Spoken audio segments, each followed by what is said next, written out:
খজির যেখানে দাঁড়িয়ে নামাজ আদায় করতেন, কোথাও দাঁড়িয়ে যদি নামাজ আদায় করতেন, আশেপাশে সব সবুজ হয়ে যেত।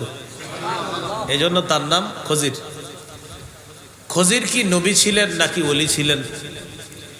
এই ব্যাপারে দুর্বল বর্ণনা হলো তিনি নবী ছিলেন। দুর্বল, একদম দুর্বল বর্ণনাটা। কেউ কেউ বলেন তিনি নবী ছিলেন, আর বেশিরভাগের বর্ণনা হলো তিনি আল্লাহর একজন ওলি ছিলেন, তিনি নবী ছিলেন না। খজির কি এখনো জীবিত আছেন নাকি মৃত? একদল আলেমের অভিমত তিনি এখনো জীবিত আছেন, তবে অধিকাংশ বিচক্ষণ বিদগ্ধ ওলামায়ে কেরামের অভিমত তিনি বেঁচে নাই। ইমাম বুখারী রহমতুল্লাহ আলাইকে জিজ্ঞাসা করা হলো, খজির এবং ইসমাইল আলাইহিস সালাতু ওয়াস সালাম কি বেঁচে আছেন এখনো?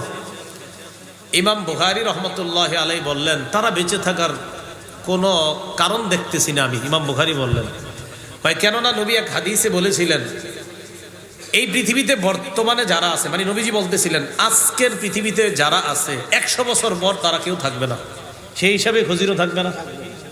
তো ইমাম বুখারী বলেন, এই হাদিস দ্বারা বোঝা যায় খজির নাই পৃথিবীতে। উনি ছিলেন বাকি উনি এখন নাই, উনি জীবিত নাই। এই হলো খজিরের ব্যাপারে মোটামুটি আমরা জ্ঞান লাভ করলাম। খজির মানি সবুজ, তিনি যেখানে বসতেন বা নামাজ পড়তেন আশেপাশে সবুজ হয়ে যেত, এটা কোনো কোনো মুফাসসিরের অভিমত।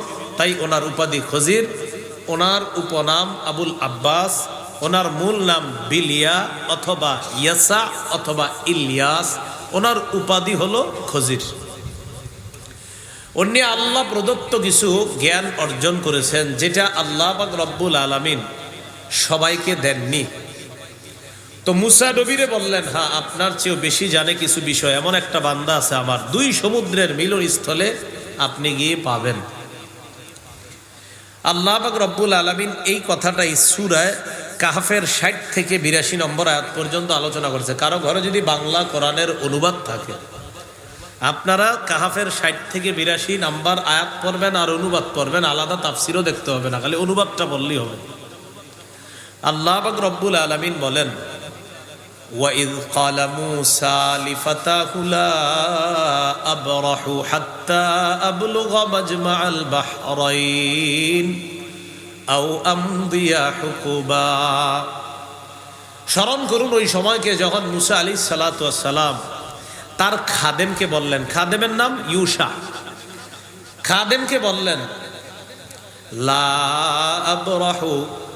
লা আবরাহুর তাফসির করেছেন জালালউদ্দিন সুয়ুতী রহমতুল্লাহি আলাইহি, লা আজালু আসিরু, আমি চলতেই থাকবো, হাত্তা আবলুগা মাজমাআল বাহরাইন, আমি যতক্ষণ না 2 সমুদ্রের মিলনস্থলে পৌঁছবো ততক্ষণ চলতে লাগবো, ততক্ষণ চলতেই থাকবো। এই 2 সমুদ্রের মিলনস্থল দ্বারা কোন 2 সমুদ্র উদ্দেশ্য? 2 সমুদ্র, এর কোন 2 সমুদ্র? আমাদের কক্সবাজারের একটা, আর একটা অন্য জায়গার, এরকম। আপনারা আবার না কইতেছেন, জানেন নাকি? জানলে কন, হা বা না বলেন যে জানি না কন। 2 সমুদ্র, এই 2 সমুদ্র দ্বারা কি উদ্দেশ্য? এর দ্বারা উদ্দেশ্য হলো হাত্তা আবলুগা মাজমা আল বাহরাইনি, মানে হলো হাত্তা আবলুগা মুলতাকা বাহরির রুম ওয়া বাহরি ফারিসা মিম্মা ইয়ালিল মাশরিকা, পৃথিবীর পূর্ব দিকে পারস্য এবং রোম, পারস্য সমুদ্র এবং রোম সমুদ্র, এই 2 সমুদ্রের পূর্ব দিকের যেই মিলনস্থলটা, সেখানে গেলে খজিরকে পাওয়া যাবে। মুসা নবী তার খাদেমকে বললেন, পৃথিবীর পূর্ব দিকে রোম সমুদ্র আর পারস্য সমুদ্রের যে মিলনস্থল, এটা না পৌঁছা পর্যন্ত আমি চলতেই থাকবো। আও আমদিয়া হুকুবা, হুকুবার অনুবাদ হলো দাহরন তবিলা, লম্বা সময়, বছরের পর বছর আমি কাটিয়ে দিব, এরপরেও সেই জায়গায় পৌঁছে আমি ওই বিদ্যা খজিরের কাছ থেকে অর্জন করব। এই আয়াত থেকে শিক্ষা, জ্ঞান অর্জন করার জন্য আগ্রহ থাকতে হবে। কি থাকতে হবে? আগ্রহ। একজন নবী, মুসা নবী, তিনি বলতেছেন আমি প্রয়োজনে বছরের পর বছর, হুকুবার একটা অনুবাদ হলো যুগের পর যুগ কাটিয়ে দিব, তারপরেও আমার রোম সমুদ্র আর পারস্য সমুদ্রের মিলনস্থল যেখানে, সেখানে পৌঁছতেই হবে, খজিরকে আমার পেতেই হবে, এবং তার কাছ থেকে আমার ওই বিদ্যা জানতে হবে যেটা আমি জানি না, আমি তার কাছ থেকে সেটা শিখতে হবে। এই ব্যাপার একটা হাদিস শুনি আমরা। ইবনে মাজার বর্ণনা 223 নম্বর হাদিস। কাইস ইবনে কাসির রহমতুল্লাহি আলাইহির বর্ণনা, তিনি বলেন, কুনতু জালিসান ইনদা আবি দারদা রাদিয়াল্লাহু তাআলা আন ফি মসজিদি দিমাশক ফাআতাহু রাজুলুম মিনাল মাদিনাতি মিন মাদিনাতি রাসূলিল্লাহি সাল্লাল্লাহু আলাইহি ওয়াসাল্লাম। কাইস ইবনে কাসির বলেন, আমি মসজিদে দামেশ তথা দামেশকের মসজিদের মধ্যে নবীর সাহাবী আবু দারদা রাদিয়াল্লাহু তাআলা আনহুর পাশে বসা। দামেশকের মসজিদ, ওই মসজিদে নবীর সাহাবী আবু দারদা রাদিয়াল্লাহু তাআলা আনহুর কাছে বসা। ইতিমধ্যে এক ব্যক্তি আসছে মদিনা থেকে। কোত্থেকে? মদিনা।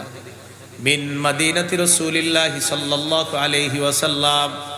শোনো, আল্লাহ রসুলের যে শহর মদিনা হিসাবে সারা পৃথিবীতে বিখ্যাত, ওই মদিনা থেকে এক ব্যক্তি আসছে দামেশকের মসজিদে আবু দারদা রাদিয়াল্লাহু তাআলা আনহুর কাছে।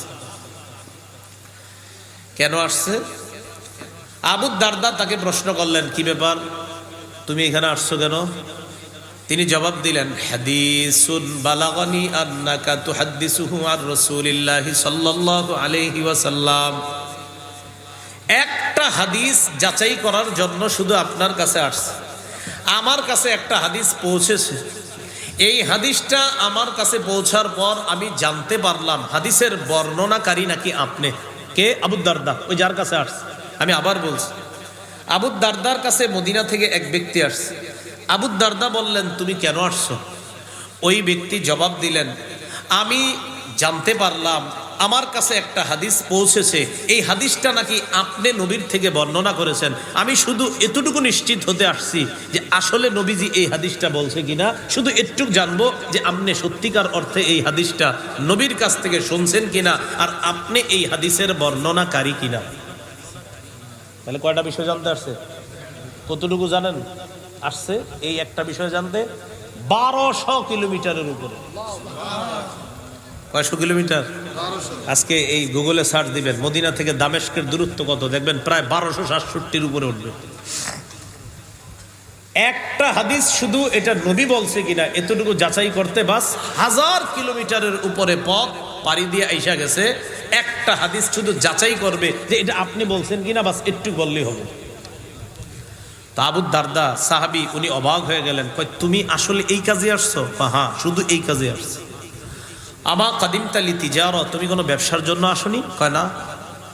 ওয়ালা জা আবিকা গৈরুহু, এই হাদিস ছাড়া অন্য কোনো কাজে আসো নাই? কয়, বিশ্বাস করেন অন্য কোনো কাজে আসিনি, শুধু একটু যাচাই করতে এই হাদিস আপনি বলছেন কিনা বলেন। তো আবু দারদা রাদিয়াল্লাহু তাআলা আনহু স্বীকার করলেন, হ্যাঁ, এই হাদিস রাসূলের থেকে আমি বলেছি। হাদিসটা কি?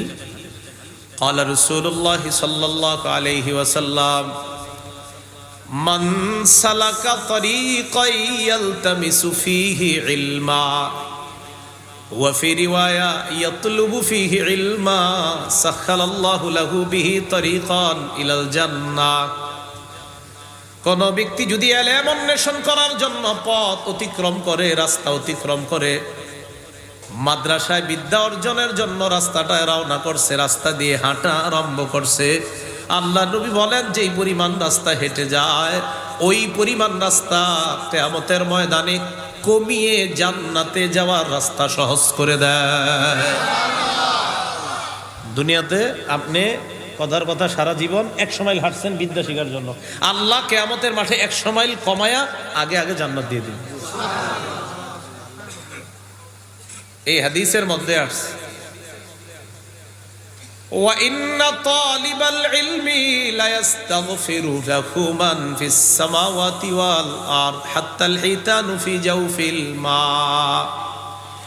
ইলম অন্বেষণ করে যে ছাত্রগুলা, তাদের জন্য আসমান জমিনের যারা আছে, এমনকি সমুদ্রের মাছ পর্যন্ত তাদের জন্য আল্লাহর কাছে ক্ষমা প্রার্থনা করে আর বলে, আল্লাহ মাদ্রাসারই ছাত্র ভাইটাকে আপনি মাফ করে দেন। ওয়া ইন্নাল মালাইকাতা লাতাদউ আজনিহাতাহা রিদান লিতালিবিল ইলম। রাসূলুল্লাহ সাল্লাল্লাহু আলাইহি সাল্লাম বলেন, মাদ্রাসার ছাত্রগুলো যখন রাস্তা দিয়ে হাঁটে, ফেরেশতাগণ, নবীজি ফেরেশতা বলে নাই, বলছেন ফেরেশতাগণ তাদের ডানাগুলো বিছিয়ে দেয় ছাত্রের প্রতি সন্তুষ্ট হয়ে, তাদের ডানা বিছিয়ে দেয়, জি ছাত্র ভাই আমার ডানার উপর দিয়ে আপনি হেঁটে যান। এই হাদিসে নবীজি বলেন ওয়া ইন্নাল উলামা ওয়ারাসাতুল আম্বিয়া, আলেমগণ হলেন নবীদের ওয়ারিস। সুবহানাল্লাহ। ওয়া ইন্নাল আম্বিয়া আলাম ইউরিসু দিনারা ওয়ালা দিরহামা, নবীগণ কাউকে স্বর্ণ এবং রূপার উত্তরাধিকার বানায় না। ইন্নামা ওয়ার রাসূল ইলমা, নবীগণ আলেমদেরকে বিদ্যা কোরআন হাদিসের উত্তরাধিকার বানায়া দেয়। নবীগণ স্বর্ণের উত্তরাধিকার বানায় না, রূপার উত্তরাধিকার বানায় না। নবীগণ তাদের যে বিদ্যা, তাদের জ্ঞান, এই জ্ঞানের উত্তরাধিকার উলামায়ে কেরামদেরকে বানায়া যায়। আমরা নবীরা আলেমগুলা আলেমদের কাছে দিয়ে গেলাম, এই আলেমরা আমাদের রেখে যাওয়া জ্ঞানটাকে জনগণের সামনে বন্টন করে দিল। মিরাজ বন্টন করার লাগে না তো? নবীদের মিরাজ কি? জ্ঞান। এই জ্ঞান উলামায়ে কেরাম ছাত্রদের সামনে, জনগণের সামনে বন্টন করে দিবে। আর এই জন্যই ওয়াজ মাহফিলে আপনারা আসেন, যেন আলেমরা নবীদের পাওয়া মিরাস আপনাদের সামনে বন্টন করে দেন। রাসূলুল্লাহ সাল্লাল্লাহু আলাইহি সাল্লাম বলেন, শোনো, ফাদলুল আলিমি আলাল আবিদি কাফদলিল কমারি আলা সাইরিল কাওয়াকিব, আকাশের সব তারকার চাইতে চন্দ্রের যেমন মর্যাদা, দুনিয়ার সব আবেদের চাইতে একজন আলেমের তেমন মর্যাদা। তো যাই হোক, এই হাদিসটা জানার জন্য এক ব্যক্তি প্রায় 1000 কিলোমিটারের উপরে সফর করে আসছে, শুধু জানবে যে এটা আসলে নবীর হাদিস কিনা। তাহলে নবীর ব্যাপারে কোনো কিছু বলতে সাবধানতা অবলম্বন করা দরকার আছে না নাই? হ্যাঁ, নবীর ব্যাপারে উল্টা পাল্টা বলা যাবে না, কত সতর্কতা যে আসলে নবী বলছে কিনা। তো মুসা নবী রওনা করছে বিদ্যা অর্জন করার জন্য, যে যুগের পর যুগ কাটিয়ে দিব, তারপরেও আমার এই বিদ্যা শিখতে হবে। এজন্য মনে রাখবেন, ইমাম মালিক রহমতুল্লাহ আলাইহি বলেন, আল ইলমু বাখিলুন জিদ্দা, এলেম কৃপণ। বলেন সবাই, এলেম কি? বিদ্যা কৃপণ। লা ইউতিকা বা'দাহু হাত্তা তু'তিয়াহু কুল্লাক। ইমাম মালিক কয়, বিদ্যাকে যদি তোমার সর্বস্ব বিলিয়ে না দাও, বিদ্যা তোমাকে তার কিঞ্চিত দিবে না। এই বিদ্যা এত কৃপণ, তুমি যদি তোমার সর্বস্ব তাকে বিলিয়ে না দাও, বিদ্যা তার কিঞ্চিত পরিমাণও তোমাকে দিবে না। ওরে তুমি নিজেকে বিলিয়ে দিতে হবে। তো আল্লাহ বলেন, মুসা আলাইহিস সালাতু ওয়াস সালাম রওনা করলেন। তাহলে মুসা নবীর চাইতেও বেশি জানে এক ব্যক্তি। কি জানে? আল্লাহ কয় গেলেই বুঝবেন কি জানে। তো যান, তাহলে সমুদ্রটা জানি, 2 সমুদ্র কোন কোন? পারস্য আর রোম। এই 2 সমুদ্রের মিলনস্থলে যাবে। দুইজনে রওনা কইরা চলতে লাগলো। ফালাম্মা বালাগা মাজমা বাইনিহিমা, 2 সমুদ্রের মিলনস্থলে যখন পৌঁছে যায়, নাসিয়া হুতাহুমা, 2 সমুদ্রের মিলনস্থলে পৌঁছার পর মুসা নবী বিশ্রাম নেওয়ার জন্য একটা পাথরের উপর মাথা রেখে ঘুমিয়ে যায়। এই পাথরের ব্যাপারে মুফাসসিরিনে কেরাম বলেন, এই পাথরের নিচে একটা পানি আছে, এই পানিটাকে বলা হয় আবে হায়াত। এই আবে হায়াত পানি যদি কোনো মৃত প্রাণীর উপর ছিটিয়ে দেওয়া হয়, আল্লাহ পাক রব্বুল আলামিন ওই প্রাণী জিন্দা করে দেয়। এটা উলামাদের অভিমত কারো কারো। তো ডুলার মধ্যে, ডুলা চিনেন নি আপনাদের দেশে? ডুলা, আচ্ছা মাছ, আচ্ছা ঠিক আছে। আজ এটা কেমনে ছিলেন? দাম কুমিল্লা না করে ডুলা। তো মাছ যে ডুলার মধ্যে বা থলের মধ্যে, এই মাছ হয়েছে খাদেমের কাছে। তো মুসা নবী যখন ঘুমাইছে, খাদেম সাহেবও মাছ ওখানে রাখছে। ইতিমধ্যে ওই আবে হায়াতের পানি দিয়ে খাদেম সাহেব ওযু করছে। এটা মুফাসসিরিনে কেরামের অভিমত। ওযু করার সময় তিনি একটু পানি ওই মাছটার উপরে ছিটিয়ে দিছিল। কোন মাছ? ভাজা মাছের উপরে ছিটিয়ে দেওয়ার পরে দেখে মাছ ওখান থেকে লাফ দিয়া বের হইয়া একটা সমুদ্রের মধ্যে চলে গেল। লেজ দিয়া সমুদ্রের পানিকে এইভাবে নাড়া দিল। আল্লাহ পাক রব্বুল আলামিন এই সমুদ্রের মাঝখানে একটা সুড়ঙ্গ তৈরি করে দিল, মাছ সেখান দিয়ে চলে গেল। খাদেম সাহেব বিষয়টা দেখছে, ইউসা। তো দেখার পর এদিক দিয়ে মুসা আলাইহিস সালাতু ওয়াস সালামের ঘুম ভাঙছে। ঘুম ভাঙার পর আবার দুইজনে চলতে লাগছে। ওই যে মাছ যে চইলা গেছে এটা খাদেম ভুলে গেছে, মুসা নবীরে বলতে ভুলে গেছে। মনে পড়ছে কখন দেখেন, ফালাম্মা বালাগা মাজমা বাইনিহিমা নাসিয়া হুতাহুমা, দুইজন যখন সমুদ্রের মিলন স্থলে পৌঁছে যায়, দুই সমুদ্র, কোন দুই সমুদ্র? রোম এবং পারস্যের দুই সমুদ্রের মিলন স্থল। নাসিয়া হুতাহুমা, মাছের কথা ভুলে যায়। ফাত্তাখাযা সাবিলাহু ফিল বাহরি সারাবা, মাছ ইত্তাখাযা বানিয়ে নিয়েছে, ফিল বাহরি সমুদ্রের মধ্যে, সারাবা সুরঙ্গ, মাছ সমুদ্রের মধ্যে বানিয়ে নিয়েছে সুরঙ্গ। তাফসীরের কিতাবে আসছে আর শাক্কুত তাবিল, লম্বা একটা সুরঙ্গ তৈরি করে মাছ সেদিক দিয়ে চলে গেছে। তো এই সুরঙ্গ দিয়ে মাছ চলে যাওয়ার পর এবার ইউশা যিনি খাদেম তিনি ব্যাপারটা ভুলে গেছে, মুসা নবীর ঘুম ভাঙছে, আবার রওনা করছে সামনের দিকে। ফালাম্মা জাওয়াজা ক্বালা লিফাতাহু আতিনা গাদাআনা লাকাদ লাকিনা মিন সাফারিনা হাযা নাসাবা। মুসা আলাইহিস সালাতু ওয়াস সালাম আর খাদেম যখন একটু অতিক্রম করলো, খিদা লেগে গেছে। আসলে আল্লাহ খিদা লাগাইছে, মনে পড়াই তুই বলতো। মুসা আলাইহিস সালাতু ওয়াস সালাম বললেন, তার খাদেমকে বললেন, আতিনা গাদাআনা, এই নাস্তা আনো, লাকাদ লাকিনা মিন সাফারিনা হাযা নাসাবা, ক্লান্ত হয়ে গেছি এই সফরে, নাস্তা আনো, খিদা লাগছে। এখন নাস্তা আনতে গিয়া তো নাস্তার সাথে সাথে আপনার ওই যে ভাজি মাছটাও তো ছিল ওখানে, খাদেমের মনে পড়ে গেছে, ইন্না লিল্লাহ, মাছ না ওই জায়গায় লাভ দিয়ে চলে গেছে, এটা তো নবীরে বলতে ভুলে গেছি। তো সাধারণত দেখবেন খাদেম সাহেবরা কোনো ভুল করলে এটা হুজুরে কইতে একটু ভয় পায়, এটা কেমনে কই। এখন ইউশা মুসা আলাইহিস সালাতু ওয়াস সালামকে বলতেছেন, ক্বালা আরাআইতা ইয আওয়াইনা ইলাস সাখরা, ক্বালা ইউশা বললেন, আরাআইতা, আপনার কি মনে পড়ে, ইয আওয়াইনা, আমরা যখন আশ্রয় নিলাম, ইলাস সাখরা, ওই পাথরের কাছে। মুসা নবী কয়, হ্যাঁ আমার তো মনে আছে, কি হইছে কও? ফা ইন্নী নাসিতুল হুতা, ওই জায়গায় একটা ঘটনা ঘটছে, আপনার কইতে ভুলে গেছি। কই কি? কয় নাসিতু, আমি ভুলে গেছি, আল হুতা, মাছের কথা আপনারে বলতে। মুসা নবী কয়, পুরাটা কও, কি হইছে? তো এবার এই খাদেম বলতেছে, হযরত আগে শোনেন, ওয়ামা আনসানিহু ইল্লা শাইতানু আন আযকুরা, আসলে এই মাছের কথা স্মরণ করায়া দিতে শয়তান আমারে ভুলাইয়া দিছে, এজন্য আপনারে বলতে পারি নাই। মুসা নবী তারপর ফাত্তাখাযা সাবিলাহু ফিল বাহরি আজাবা, আমি তাকায়া দেখলাম মাছটা আশ্চর্য একটা সুরঙ্গ তৈরি করে সমুদ্রের মাঝখানে চলে গেছে। তো খাদেম ইউশা মনে করছে মুসা নবী মনে চেতবে, আর মুসা নবী কেমন রাগী নবী আমরা তো জানি। হয় মুসা নবী রাগ না হয়ে খুশি হলেন। মুসা নবী বললেন, আরে এটাই তো খুঁজতেছি আমি। কয় কি?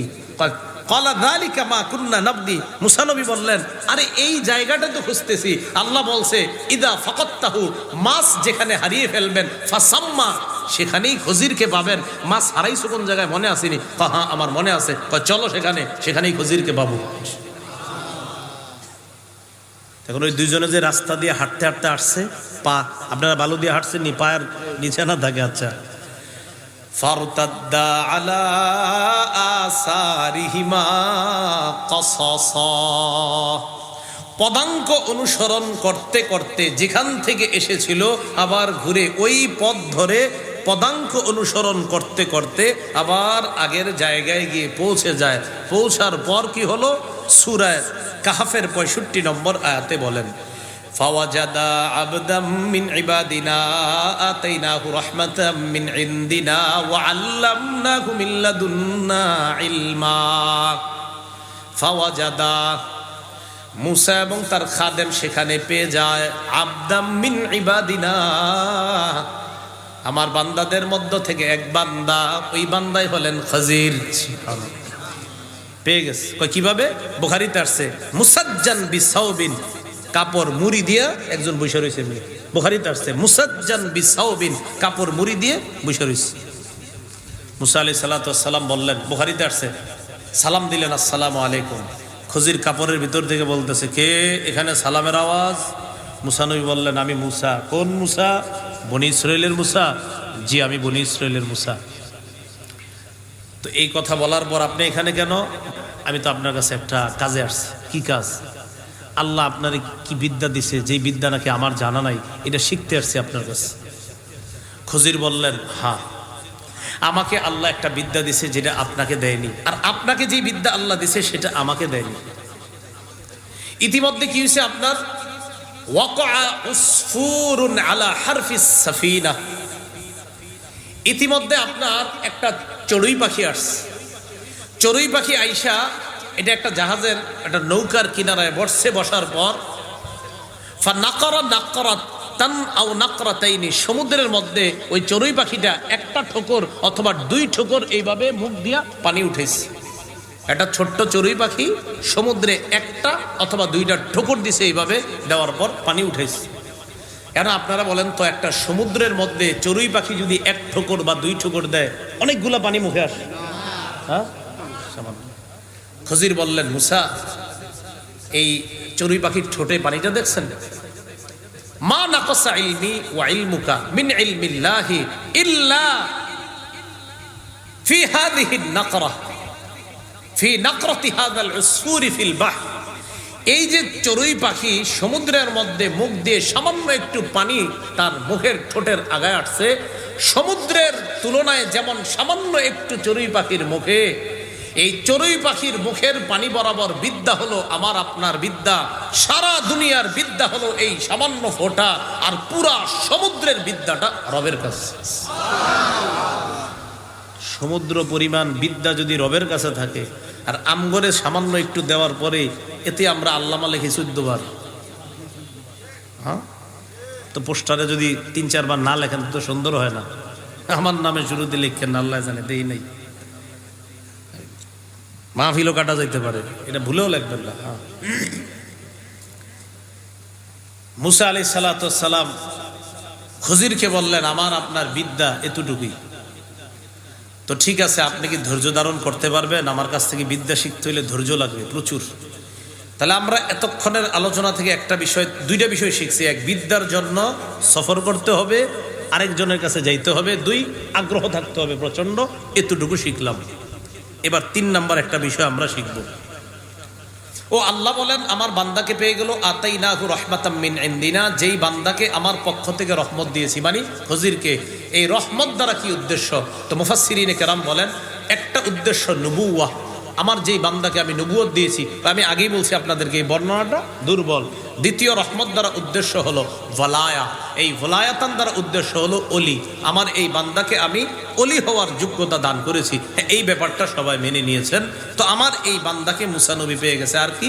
ওয়া আল্লামনাহু মিন লাদুন্না ইলমা, আমি আমার পক্ষ থেকে খজিরকে একটা আলাদা স্পেশাল বিদ্যা দান করেছি।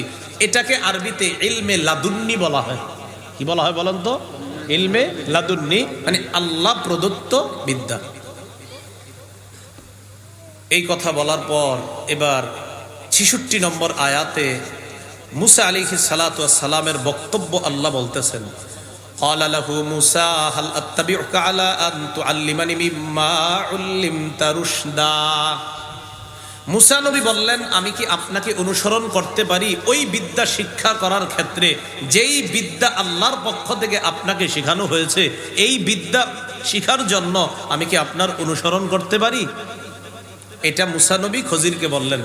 তাহলে আমরা 3 নাম্বার একটা শিক্ষা এখান থেকে পেয়ে গেলাম, বিদ্যা অর্জন করার জন্য উস্তাদের আনুগত্য করা লাগবে। বিদ্যা অর্জন করার জন্য উস্তাদের আনুগত্য করা লাগবে। এই কথা শোনার পর খজির জবাব দিলেন, ক্বালা ইন্নাকা লান তাসতাতিআ মাইয়া সাবরা, নিশ্চয়ই আপনি কিছুতেই আমার সাথে ধৈর্য ধারণ করতে পারবেন না। চতুর্থ শিক্ষা, এলেম শিখার জন্য ধৈর্য লাগে। তাহলে আগ্রহ, সফর, উস্তাদের অনুসরণ, ধৈর্য। এখন আপনারাও ধৈর্য ধরে বসে আছেন যে হুজুর কোন বিদ্যা একটু পরে আমরা শিখবো। হ্যাঁ, একটু পরে আসবে, এমন কিছু বিদ্যার কথা আসবে, প্রথম শুনলে আপনাদের মাথার মধ্যে মনে হবে এটা কি কোনো কথা, পরে দেখবেন না আসলে এটাই ঠিক। শুনতে থাকেন। এবার খজির বললেন, ওয়া কাইফা তাসবিরু আলা মা লাম তুহিত বিহি খুবরা, এমন বিদ্যা শিক্ষা করার ব্যাপারে আপনি কিভাবে ধৈর্য ধারণ করবেন যেই বিষয়ে আপনাকে জ্ঞান দেওয়া হয় নাই? মাইক কমায় দেন, হয়তো ইকু চলতেছে ইকু কমায় দেন, ইকু একদম টোটাল দিবেন না, আর ইকু না হইলে মাইক যদি বাড়া থাকে মাইক কমায় দেন। মসজিদের দেয়ালের সাথে মনে হয় মাইকের আওয়াজ গিয়ে বাড়ি খাচ্ছে। হ্যাঁ,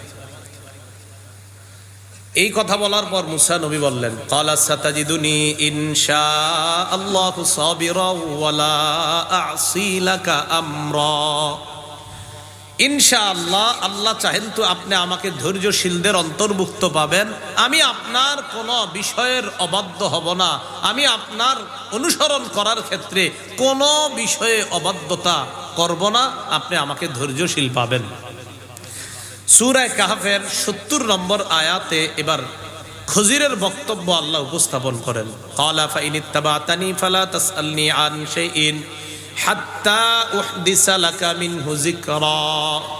খজির বললেন, আপনি যদি আমার অনুসরণ করেন তাহলে আমি আপনাকে কোনো বিষয়ের ব্যাখ্যা না বলা পর্যন্ত কোনো প্রশ্ন করবেন না। আবার প্রথম থেকে শোনেন, মুসা নবী বললেন, আমি কি আপনার অনুসরণ করতে পারি এমন বিদ্যা অর্জন করার ক্ষেত্রে যেই বিদ্যা আল্লাহর পক্ষ থেকে আপনাকে দেওয়া হয়েছে? খজির জবাব দিলেন, আপনি ধৈর্য ধরতে পারবেন না। মুসা নবী বললেন, ইনশাল্লাহ আমাকে ধৈর্যশীল পাবেন। খজির বললেন, তাহলে ঠিক আছে, যদি আমার অনুসরণ করেন আমি কোনো বিষয়ের ব্যাখ্যা না দেওয়া পর্যন্ত শুধু দেখতে থাকবেন, কোনো প্রশ্ন করবেন না।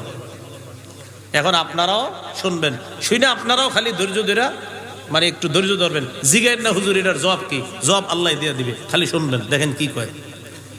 তো মুসা নবী বললেন, কোনো সমস্যা নাই, আপনি যা যা বলবেন সব মাইনে আনিছি, এবার চলেন বিদ্যা শিখবো। বিদ্যা শিখা শুরু।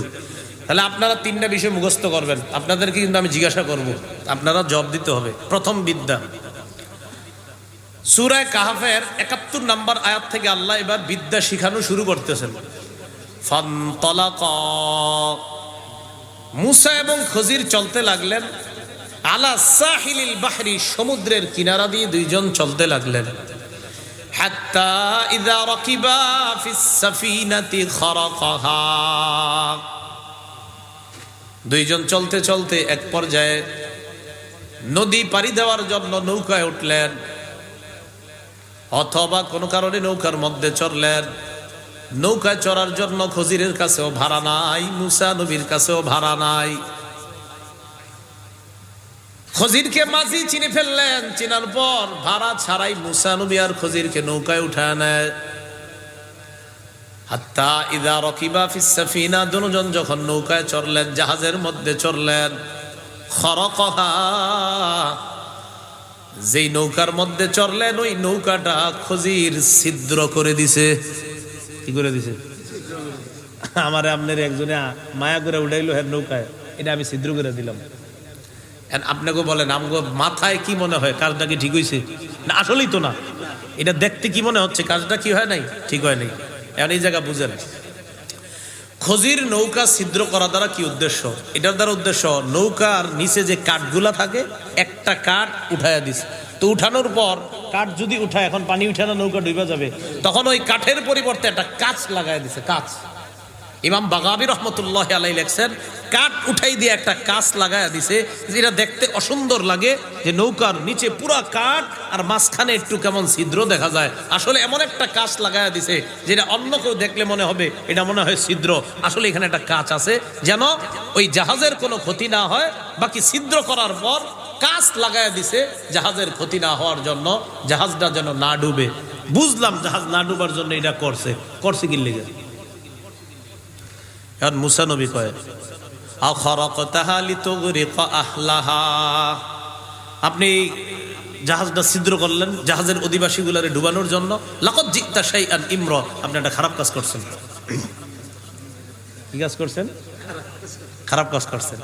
এবার খজির বলতেছে, ক্বালা আলাম আকুল ইন্নাকা লান তাসতাতিআ মাইয়া সাবরা, আমি না বলছি আপনি ধৈর্য ধরতে পারবেন না? আমি তো আগেই বলছি। মুসা নবী জবাব দেয়, ক্বালা লা তুআখিজনি বিমা নাসিতু ওয়া লা তুরহিকনি মিন আমরি উসরা, লা তুআখিজনি বিমা নাসিতু, আমি ভুলে গেছি, এই ভুলের কারণে আমারে পাকড়াও করেন না, যা হওয়ার হয়ে গেছে। ওয়া লা তুরহিকনি মিন আমরি উসরা, আর কঠিন কোনো ধমক টমক দিয়েন না, যা হওয়ার হয়ে গেছে, প্রথমবার ঠিক আছে, ভুল হয়ে গেছে, তা আর আপনারে আমি প্রশ্ন করবো না, বিরক্ত করবো না। তাহলে এক নাম্বার এলেমটা মনে রেখেন, কি এলেম? আমগো মাথায় ধরতেছে এমন একটা বিদ্যা যে কোনো মানুষ আরেক মানুষের নৌকা ছিদ্র করা, এটা আমাদের বিদ্যা বলে এটা অন্যায়। বাহ্যিক বিদ্যা বলে কি এটা অন্যায়। এবার দ্বিতীয় বিদ্যাটা শিখেন। ফানতালাকা, দুইজন আবার চলতে লাগছে সমুদ্রের পার দিয়ে। হাত্তা ইযা লাকিয়া গুলামান ফাকাতালা, যাইতে যাইতে একটা বালককে পেয়ে যায়, বালক গোলামকে পেয়ে যায়। তাফসিরে জালালাইনের মধ্যে জালালউদ্দিন সুয়ুতী রাহমাতুল্লাহি আলাইহি লিখেন, এমন বালক লাম ইয়াবলুগিল হিনসা, যেই বালক এখনো বালেগ হয় নাই, প্রাপ্ত বয়স্কে পৌঁছে নাই। আহসানুহুম ওয়াজহা, চেহারাটা বড় সুন্দর। ইয়াল আবু মা'আস সিবিয়ান, বাচ্চাদের সাথে রাস্তায় খেলতেছে, মাঠে খেলতেছে। একটা বালক যে এখনো প্রাপ্ত বয়স্কে পৌঁছে নাই, একটা ছেলে, একটা গোলাম, চেহারাটা অনেক সুন্দর, বাচ্চাদের সাথে খেলতেছে। খজির কি করলেন? ফাকাতালা, খজির এই সুন্দর চেহারার অধিকারী বালকটাকে হত্যা করলেন। আমগো বিদ্যা কি কয়? হত্যা করা নিঃসন্দেহে অন্যায়। খজির কিভাবে হত্যা করছে জানেন? তাফসীরের কিতাবে 3টা বর্ণনা আছে। এক নাম্বার, জাবাহাহু বিসসিকিন, চাকু দিয়া জবাই করে দিছে। জাবাহাহু বিসসিকিন, চাকু দিয়া পুরা জবাই করে দিছে, এই একটা। 2 নাম্বার, খজির কি করলেন? হাত দিয়া এইভাবে মাথাটা ধরে চাকু দিয়ে পুরা দেহ থেকে মাথা পুরা আলাদা করে ফেলছে, এটা দ্বিতীয়। একটা হলো ডাইরেক্ট জবাই, আর দ্বিতীয়টা হলো না, এইখান থেকে আপনার গলাটা ঠিক রেখা পুরা মাথাটা টোটাল এইভাবে হাত দিয়া কিছু একটা করে দেহ থেকে আলাদা করে ফেলছে। আরেকটা, দরবাহু বিল জিদার ফাকাতালা, দেয়ালের সাথে মাথাটা নিয়ে একটা ধাক্কা মারছে, হত্যা করছে। তো এই ছেলেটারে হত্যা করার পর আমার আপনারই তো মেজাজ খারাপ হয়ে গেছে। এখানে যারা আছি আমরা, মুসা নবী তো আল্লাহর নবীদের মধ্যে আল্লাহ যাকে সবচেয়ে বেশি রাগ দিয়েছিলেন তিনি। তো মনে রাখেন, নবীদের রাগ আবার যে রাগটা খারাপ রাগ না, মুসা নবীর রাগ নিঃসন্দেহে খারাপ না, অন্যায়ের বিরুদ্ধে রাগে ছিলেন তিনি। মুসা নবী বললেন, আকাতালতা নাফসান যাকিয়াতাম বিগাইরি নাফস, কত সুন্দর একটা ছেলেকে আপনি হত্যা করলেন, নিষ্পাপ। হত্যার বদলে হত্যা করেন না, এই ছেলেটা অন্য কাউকে যদি হত্যা করতো তাহলে বুঝতাম ওই হত্যার বিনিময়ে হত্যা করছেন। সে তো কাউকে হত্যা করে নাই, কোনো অপরাধ করে নাই, নিরপরাধী একটা এত সুন্দর চেহারা বিশিষ্ট ছেলেকে হত্যা করলেন। কি করে দেখেন, লাকাদ জিতা শাইআন নুকরা, আপনি অপছন্দনীয় একটা কাজ করছেন, এমন একটা কাম করছেন যেই কাম কোনো মানুষের পছন্দ হইতেই পারে না, এটা একটা ঘৃণিত কাজ করছেন। আগে কইছে খারাপ কাজ, এটা হইলো ঘৃণিত কাজ। খজির জবাব দেয়, ক্বালা আলাম আকুল লাকা ইন্নাকা লান তাসতাতিআ মাইয়া সাবরা, মুসা নবী আমি কি আপনাকে বলি নাই আপনি আমার সাথে ধৈর্য ধরতে পারবেন না? তাহলে কয় বিদ্যা হইলো? আলেম ছাড়া অন্যরা বলেন 1 নাম্বার বিদ্যাটা কোনটা? হ্যাঁ, নৌকা উঠা কি করছে? আমগো বাহ্যিক বিদ্যা কি কয়? কাজটা খারাপ। 2 নাম্বার, একটা ছেলেকে কি করছে? হত্যা করছে। বাহ্যিক বিদ্যা কি কয়? বিষয়টা খারাপ। এবার মুসা নবী কয়, ক্বালা ইন সাআলতুকা আন শাইইন বাদাহা ফালা তুসাহিবনি, যাওয়ার হয়ে গেছে, এরপরে যদি আপনার আর কোনো প্রশ্ন করি আমার আর নিন না। ইন সাআলতুকা আন শাইইন বাদাহা, এরপর যদি আপনাকে প্রশ্ন করি, ফালা তুসাহিবনি, আমাকে আপনার সাথে নিয়েন না, এরপর আর কোনো প্রশ্ন করব না আপনারে। আমি যদি প্রশ্ন করি আমাকে আপনার সাথেই নিয়েন না। কদ বালাগতা মিন লাদুন্নি উযরা, তখন আমার পক্ষ থেকে সর্বোচ্চ উযরের শেষ সীমানায় পৌঁছে যাবেন, মানে এরপরে আর আমি কোনো উযর পেশ করব না, এই শেষ উযর যে আমি আর কোনো প্রশ্ন করলে আপনি আমার সাথে নিয়েন না। ফানতালাকা, আবার চলতে লাগলো দুইজন। হাত্তা ইযা আতায়া আহলা ক্বরিয়াতিন ইসতাতআমা আহলাহা, এক গ্রামে গেছে, গ্রামের অধিবাসীদের কাছে খাবার চাইছে, মুসাফির মানুষ, খিদা লাগছে, আম করে খাবার খাওয়ানো। ফাআবাউ আইয়ুদাইফুহুমা, গ্রামের অধিবাসীরা সবাই অস্বীকার জানায় দিছে, না না খাওয়াবো না। মুসা নবী আর খজির দুইজন খাবার চাইলেন, আমরা ক্ষুধার্ত মুসাফির, খাবারের ব্যবস্থা করেন। আগের জামানায় মুসাফিরদেরকে খাবারের ব্যবস্থা করাটা এটা স্বাভাবিক ব্যাপার ছিল। তারা দুইজন বললেন খাবারের ব্যবস্থা করেন। ফাআবাউ আইয়ুদাইফুহুমা, গ্রামের সবাই তাদের দুইজনকে মেহমানদারি করতে অস্বীকৃতি জানায়, না খাওয়াবো না। তাহলে এই এলাকার মানুষের জন্য কিছু করতে মন চাইব, যারা খাওয়ায় না? তো ঠিক আছে, খানা টানা খাওয়ায় না। ফাওয়াজাদা ফিহা জিদারা, ওই গ্রামের মধ্যে একটা দেয়াল পেয়ে গেছে। কোন গ্রাম? যেই গ্রামের মানুষগুলা তাদেরকে মেহমানদারি করেননি, ওই গ্রামের মধ্যে একটা দেয়াল পাইল। ইউরিদু আইয়ান কদ্দা, যেই দেয়ালটা আপনার এইভাবে থাকার কথা, এটা এইভাবে না থেকে এইভাবে হয়ে গেছে, মানে পরে যাবে উপক্রম, যেই কোনো সময় পরে যেতে পারে, একটা অ্যাক্সিডেন্ট ঘটতে পারে। খজির কি করলেন? ফাআকামা, সুন্দরভাবে দেয়ালটা আবার আগের জায়গায় সুন্দরভাবে স্থাপন করে দিলেন, লাগায়া দিলেন। কোন এলাকাবাসীর দেয়াল বলেন তো? যে এলাকাবাসী মেহমানদারি করেন। মুসা নবী কয়, দেয়াল লাগাই দিচ্ছেন, কাজ করছেন, ভালো কাজ, কাজের তো পারিশ্রমিক চাইতে পারেন, এই পারিশ্রমিক দিয়ে আমরা দুজন খামু। তো মুসা নবী বললেন, আপনি চাইলে লাত্তাখাস্তা, গ্রহণ করতে পারতেন, আলাইহি, এই কাজের বিনিময়ে, আজরা, পারিশ্রমিক নিতে পারতেন। খজির বললেন, হাদা ফিরাকু বাইনি ওয়া বাইনিক, এটা আমার মাঝে আর আপনার মাঝে পার্থক্য, আমার জ্ঞান আর আপনার জ্ঞানের মাঝে এটাই পার্থক্য, আর সামনে চলা যাবে না। যতটুকু জ্ঞান আপনাকে আমি এই পর্যন্ত 3টা বিষয়ে দেখাইছি, আর কিছু দেখানো যাবে না, এটা আমার মাঝে আর আপনার মাঝে পার্থক্য। আমাদের নবীজি এই জায়গায় সে কি কয় জানেন? নবীজি কয়, মুসা নবী যদি আরো কিছুক্ষণ চলতে পারতো খজিরের সাথে, আমরা না জানি আরো কত কিছু জানতাম। সুবহানাল্লাহ। আমাদের নবীজি এই জায়গায় বলতেছে যে মুসা নবী যদি আরো কিছুক্ষণ চলতেন, তো না জানি আল্লাহ আমাদেরকে আরো কত কিছু জানায় দিতেন। তো 1 নাম্বার জাহাজ ফুটা, 2 নাম্বার বাচ্চা হত্যা, 3 নাম্বার খানা টানা খাওয়ায় নাই, ওই এলাকার দেয়াল ঠিক করে দিছে, যে এলাকার মানুষ এরকম খারাপ আচরণ করছে, আর হেদের দেয়াল ঠিক করে দিছে। খজির বললেন, এই যে 3টা ঘটনা ঘটছে, আমার সাথে আপনি ছিলেন, তো যাই হোক, এগুলো আপনার বিদ্যায় ধরে নাই, কারণ আপনার কাছে আছে শরীয়তের বিদ্যা, আর আমার যেই বিদ্যাটা, এটা হলো আল্লাহ প্রদত্ত আরেকটা বিদ্যা। আপনার বিদ্যাটা হলো এই পৃথিবীতে মানুষকে পরিচালনা করার জন্য বিদ্যা। তো আমার আর আপনার বিদ্যার মাঝে পার্থক্য। সাউনাব্বিউকা, অবশ্যই আমি আপনাকে ব্যাখ্যা করব, বিতাউইলি, আমি অবশ্যই আপনাকে ওই বিষয়ের ব্যাখ্যা অবহিত করব, জানিয়ে দিব, মা লাম তাস্তাতি আলাইহি সবরা, যেই বিদ্যার ব্যাপারে আপনি ধৈর্য ধরতে পারেননি তখন, এই বিদ্যার ব্যাখ্যাগুলা আমি আপনাকে দিয়ে দিব।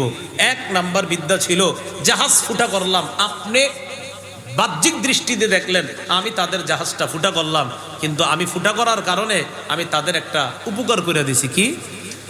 আম্মাস সাফিনাতু ফাকানাত লিমাসাকিনা ইয়ামালুনা ফিল বাহ ফাআরাদতু আন আইবাহা ওয়া কানা ওয়ারাআহুম মালিকুন ইয়াখুযু কুল্লা সাফিনাতিন গাসবা।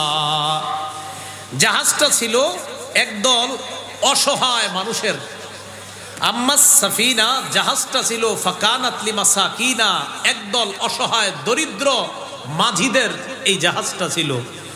ফাআরাদতু আন আইবাহা, আমি জাহাজটা ত্রুটিযুক্ত করতে চাইলাম। কেন? ওয়া কানা ওয়ারাআহুম মালিকুন ইয়াখুযু কুল্লা সাফিনাতিন গাসবা, পিছনে একজন জালেম বাদশা ছিল। এই জালেম বাদশা ডাকাতদেরকে সমুদ্রের মধ্যে পাঠায়, সমুদ্রের মধ্যে জলদস্যুরা সমুদ্র ঘুরতে ঘুরতে জাহাজ ছিনতাই করে। যেই জাহাজগুলা দেখতে সুন্দর, ওই জাহাজগুলা ছিনতাই করে নিয়ে যায়। যেই নৌকাগুলার মধ্যে কোনো ত্রুটি থাকে না, ওই নৌকাগুলা ছিনতাই করে নিয়ে যায়। আমি খজির আল্লাহর পক্ষ থেকে যখন জানতে পারলাম জালেম বাদশা এই গরিব মানুষের জাহাজটাও ছিনতাই করবে, আমি বুদ্ধি করে একটা ছিদ্র করলাম। ছিদ্র করার পর ওই জালেম বাদশার ডাকাত দলের সদস্যরা যখন এই জাহাজটা দেখবে, দেখার পর দেখবে নিচে বড় একটা কাঠ নাই। এই কাঠ না থাকার কারণে পানি উইঠা জাহাজ যে কোনো সময় ডুবে যাবে। এই যখন ছিদ্রটা দেখবে, দেখার পর জলদস্যুরা আর এই ত্রুটিযুক্ত জাহাজটা নিবে না। মুসা, আপনি দেখলেন জাহাজ ছিদ্র করার কারণে এই জাহাজটা ডুবে যাবে, মানুষগুলা ডুবে যাবে। আপনার চোখে বিষয়টা দেখতে খারাপ মনে হয়েছে, কিন্তু আমি জাহাজ ছিদ্র করার কারণে এই জাহাজ যখন ডাকাত দলের মানুষগুলা নিবে না, ওই গরিব মাঝিগুলা তাদের জাহাজটা আবার ঠিক করে ফেলবে। এরপর আবার জাহাজের মাধ্যমে তারা হালাল রিজিক উপার্জন করবে। আপনি দেখলেন জাহাজ ছিদ্র, আমিও দেখছি ছিদ্র, বাদশার জলদস্যুরা ঈশা যখন দেখবে ছিদ্র, না না না না এটা নিব না, এটা ত্রুটি, এটা খারাপ, এইটা যে কোনো সময় নষ্ট হয়ে যাবে। এরা চলে যাওয়ার পর এই গরিব মানুষগুলা তাদের ওই কাঠটা আবার জায়গা মতো লাগায় দিলে জাহাজ আবার চলবে, নৌকা চলবে, তারা হালাল উপার্জন করবে। আপনার চোখে মনে হয়েছে বিষয়টা খারাপ, কিন্তু আমি আল্লাহর পক্ষ থেকে জানছিলাম কিছুক্ষণের জন্য জাহাজটা ত্রুটি থাকলে জলদস্যুরা আর এটা চিন্তাই করবে না। পরে ওই মানুষগুলা তাদের জাহাজ ঠিক করবে। কেমন যেন আপনার চোখে যেটাকে খারাপ মনে হয়েছে, আল্লাহ প্রদত্ত বিদ্যার মাধ্যমে আমি বুঝলাম এটা খারাপ না, এটাই ভালো, বরং জাহাজ তাদেরকে রক্ষার ব্যবস্থা আমি করে দিলাম।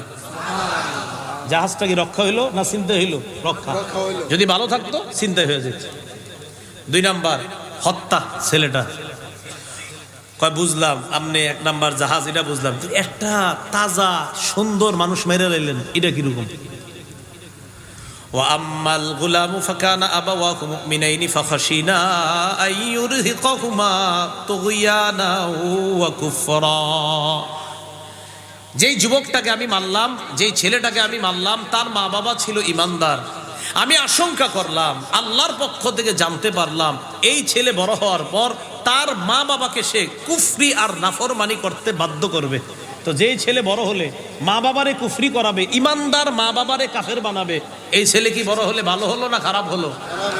আমি হত্যা করলাম। তো ঠিক আছে হত্যা করলেন, তারপর হত্যা করার পর কি হয়েছে জানো?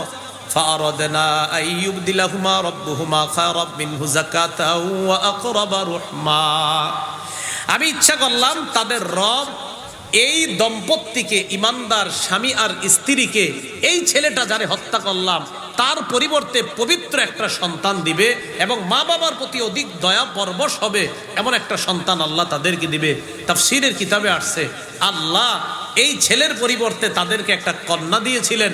এই কন্যার বংশে আল্লাহ 9 জন, আরেক বর্ণনায় 11 জন নবী আল্লাহ বানাইছে। লস হয়েছে না লাভ হয়েছে? 3 নাম্বার, আচ্ছা 3 নাম্বার শেষ। ও আম্মাল জিদার ফাকান আলী গুলামাইনি ইয়াতীমাইনি ফিল মাদিনা। আর ওই যে দেয়ালটা, এটা শহরে 2 জন এতিম গোলামের ছিল। ওয়াকানা তাহতাহু কানজুল্লাহুমা, এই দেয়ালের নিচে তাদের খাজানা ছিল, ধনভাণ্ডার ছিল।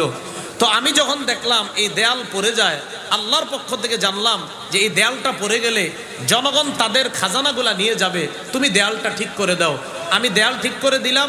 আশা করি যখন এই ছেলে 2টা বড় হবে আল্লাহ পাক রব্বুল আলামিন তাদেরকে এই দেয়ালের নিচে তাদের খাজানার ব্যাপারে অবহিত করবে আর তারা তাদের এই ধন সম্পদটা সেখান থেকে বের করে আনতে পারবে।